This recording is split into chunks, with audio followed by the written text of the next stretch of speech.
बहीण लाडकी भाऊबीज देवा भाऊंची हा कार्यक्रम संपूर्ण मुंबई शहरामध्ये जिल्हा स्तरावरती महिला मोर्चाच्या माध्यमातून या ठिकाणी आयोजित करण्यात येत आहे आणि प्रत्येक जिल्ह्यामध्ये 10,000 पेक्षा जास्त मातृशक्ती या सर्व कार्यक्रमांना उपस्थित राहत आहे आणि या सर्व कार्यक्रमांमध्ये आपल्या ज्या सुप्रसिद्ध गायिका आहेत वैशालीताई सामंत याच्यामध्ये त्यांचा सांस्कृतिक कार्यक्रम या ठिकाणी होत आहे आणि महिला सशक्तीकरण मेळावे या ठिकाणी आयोजित करण्यात येत आहेत आणि आपण बघताय की मोठ्या प्रमाणावरती प्रतिसाद हा मातृशक्तीचा या आमच्या कार्यक्रमाला मिळत आहे। महिला मोर्चाचे गाणं पण तुम्ही रिलीज केलंय, कशा प्रकारचे? महिला मोर्चा उत्तर पश्चिम जिल्ह्याच्या अध्यक्षा सौ प्रीतीताई सातम यांनी या ठिकाणी महिला मोर्चावरती एक गाणं या ठिकाणी तयार केलेलं आहे। त्या गाण्याचं सुद्धा प्रकाशन या ठिकाणी झालेलं आहे आणि येणाऱ्या काळामध्ये हे गाणं तमाम मातृशक्तीला आणि महिला मोर्चाला ऊर्जा देणारं ठरेल, जेणेकरून येणाऱ्या काळामध्ये मुंबईच्या महानगरपालिकेवरती महायुतीचा भगवा झेंडा हा फडकेल। आतापर्यंत निवडणूक आयोगावर प्रश्नचिन्ह राहुल गांधी उपस्थित करत होते, उद्धव ठाकरे करत होते, राज ठाकरे करत होते। आज एक नवीन यादीमध्ये आमदार काँग्रेसचे आमदार अस्लम शेख यांच्या 2 ठिकाणी नाव आले आणि असं आहे की ह्याचं उत्तर उद्धव ठाकरेंनी दिलं पाहिजे, याचं उत्तर राहुल गांधींनी दिलं पाहिजे, याचं उत्तर मनसेचे अध्यक्ष जे आहेत राजसाहेब ठाकरे यांनी दिलं पाहिजे।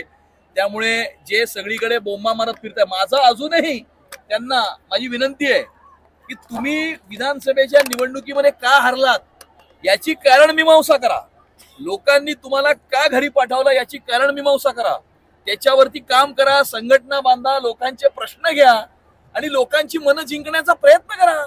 लोकांमध्ये जाऊन हे असे खोटे नाटे आरोप फेक नरेटिव्ह पसरवून काही होणार नाही। लोकसभेच्या निवडणुकीमध्ये सुद्धा अशा प्रकारचा फेक नरेटिव्ह पसरवला होता। शेवटी या देशाच्या जनतेने प्रधानमंत्री नरेंद्र मोदीजींवरच विश्वास टाकला आणि यांना घरी पाठवलं आणि त्या फेक नरेटिव्हची यांना अशी शिक्षा दिली की 288 मध्ये 237 जागा या महायुतीला या महाराष्ट्राच्या आणि मुंबईच्या जनतेने दिल्या। त्यामुळे अति नम्रपणाने मी त्यांना एवढीच विनंती करतो की आपल्या पराभवाची कारण मीमांसा करा, तुमच्यासाठी आणि तुमच्या संघटनेसाठी आणि तुमच्या कार्यकर्त्यांसाठी ते चांगलं राहील। उद्या वंदे मातरमचा कार्यक्रम आहे, त्याच्यामध्ये अबू असीम आझमी यांना निमंत्रण करणार आहेत? नाही, नक्कीच आम्ही त्यांच्या घराजवळ, म्हणजे त्यांना जास्त त्रास होऊ नये, यायला जायला ट्रॅफिक लागू नये म्हणून त्यांच्या घराच्या बाजूलाच आम्ही वंदे मातरमचा कार्यक्रम आयोजित केलाय आणि त्यांना मी पत्र पाठवलंय। त्यांना सांगितलंय की आपण यावं, आमच्या बरोबर उभं राहावं, वंदे मातरम म्हणावं, वंदे मातरमचं कथन करावं, अशा प्रकारची पत्र सुद्धा मी त्यांना पाठवलेलं आहे। कारण या देशामध्ये कुठल्याही भूमीच्या तुकड्यावरती कुठल्याही कानाकोपऱ्यामध्ये वंदे मातरम म्हणण्यापासून आम्हाला कुणीही रोखू शकत नाही।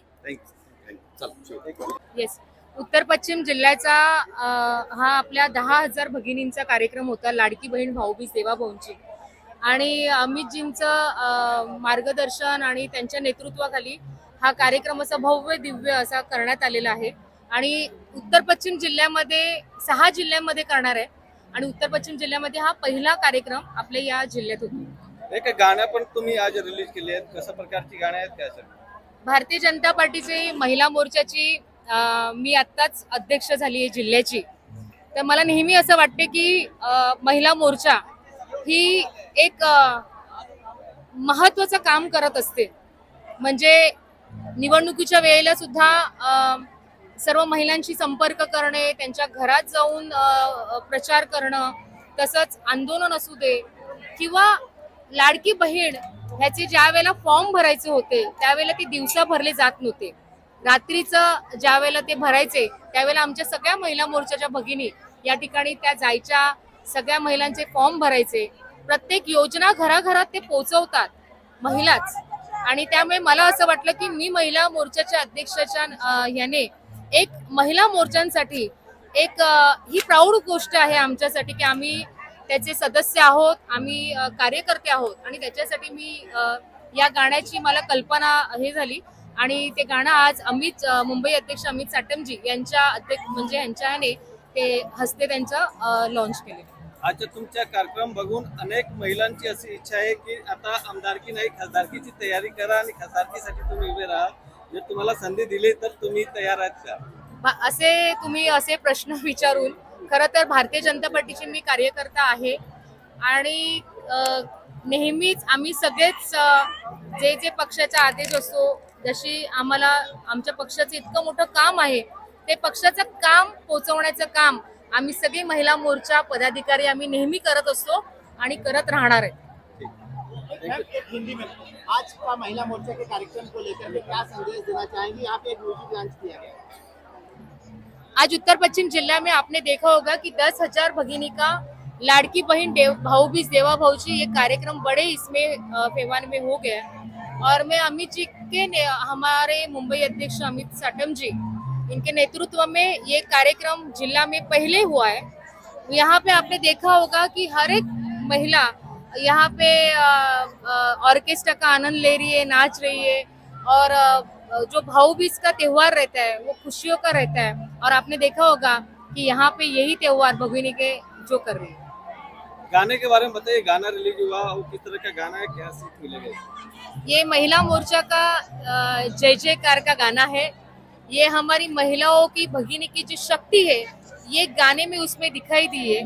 और हमारी जो महिला है, हमारे जो देवा भाऊ ने, जितने भी महाराष्ट्र के मुख्यमंत्री हमारे देवेंद्र फडणवीस जी ने जितने भी योजना हमारे लिए लाए हैं, वो योजना कैसे है, क्या है, वो सब गाने में इस गाने में है।